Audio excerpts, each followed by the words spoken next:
Chair 24 Dempsey. I just want to say first that the Cherry Commission needs to be given accommodation for trying to do this. It's really tough, but we're all trying to head in the same direction. I would like to see the ordinance extended to Dutch elm disease and other diseases. It doesn't have to be done right this moment. It can be done down the road as an amendment or a new ordinance. But I think that we're getting too hung up on the ash borer. This is not our only problem. I would like to say also that treating a tree does make a lot of sense. And I'm a little bit concerned about people who are thinking, well, gee, it's going to die in a couple of years. Maybe I should just tear it down now. Our elm tree has been treated for 40 years, and it's still alive. And we've had 40 years of wonderful enjoyment of that tree, and everyone in the neighborhood has as well. So I think that looking at treating diseases is something that really should be seriously considered, and I think that the public is overreacting right now. There is no ash borer in Princeton yet, as I understand it, not a single ash borer. So the ash trees, though, are taking a licking for other reasons. But I think that people need to understand what is going after their trees and what kind of treatment they should use for those trees. It's not just the ash borer. I think we're getting really too hung up here. As I said, I would like to see the Dutch elm and other tree diseases extended. I like the idea of the tax deduction. I think it's a wonderful thing. I figure we've spent $3,000 on the elm tree since we took over its husbandry in 2000. Before then, my parents were in charge of that tree. And in fact, they planted 3 trees to replace it, thinking that that the elm tree would die. But it has stuck to it. It has not died because of the treatment of that tree. I'm concerned about fees because we're all on the edge. We already have tax issues, so I am concerned about fees. The trees on our property, none of them were purchased. Every one of them came there by nature. I was a little tree person when I was a little kid. I'm talking about 7 and 8 years old. And I would collect trees from around the yard and replant them. And the huge oak tree we have in the back is one of those trees that I replanted. It looks like it's at least 150 years old. I don't know why it got so big, but it's been very healthy. Finally, regarding developers and also regarding neighbors who mean well, maybe. I would like to see a notice to the surrounding property owners if we're going to take a big tree down.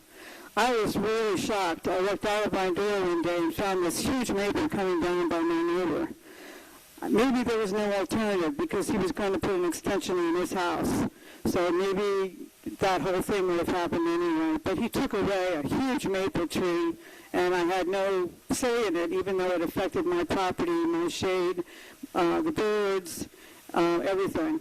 So thank you very much for struggling with all this. It's not an easy task. Thank you. Thank you. Kip, can I just comment on one thing that you said?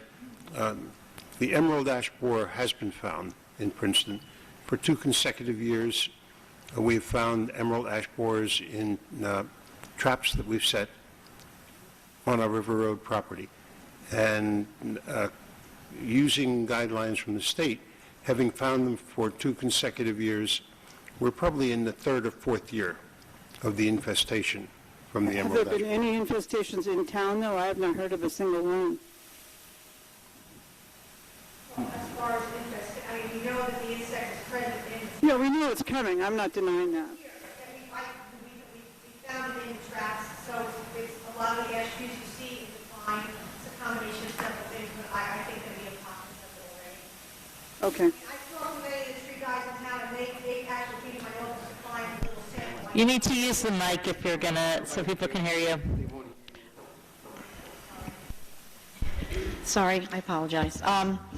So we did have confirmed samples earlier this year, and I had there are several tree companies that actually have come to my office to see the sample I have of the insect that I took off the trap, because they too, it's hard to see. It's a very small little insect, so we're seeing the effects of several different things on the ash trees. Not every single one is emerald ash borer. That's part of why I don't want to cut them all down, but that is it is here, and it's going to be here.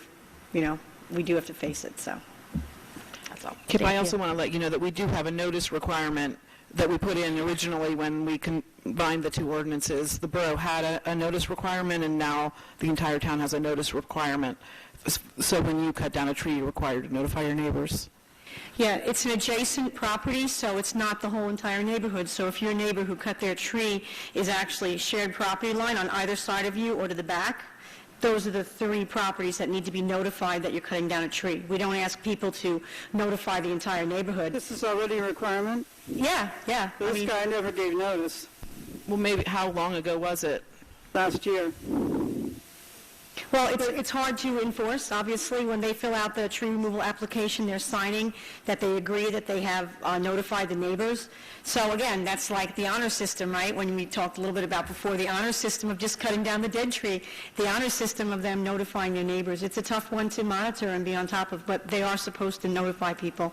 I make a very big point of it when it's a large quantity of trees. If it's 1 or 2 smaller removals, generally, I mean, I mention it all the time, and I tell them, by signing, this means you've told people. But for the folks who are taking down a lot more trees, because I'll tell them that if I get the call from your neighbor, and and then I'm going to come out there and stop the job and shut down the work site, no one's going to be happy. So, all you can do is ask people to do it, and they tell you, oh yeah, we did that, and I try to take the high road and believe them, and sometimes they're truthful and sometimes they're not.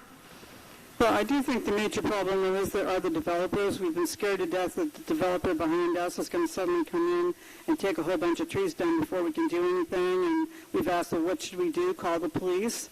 I think there should be real penalties for people who violate the notice, and because it affects everybody's property to have the immediate neighbors taking down trees.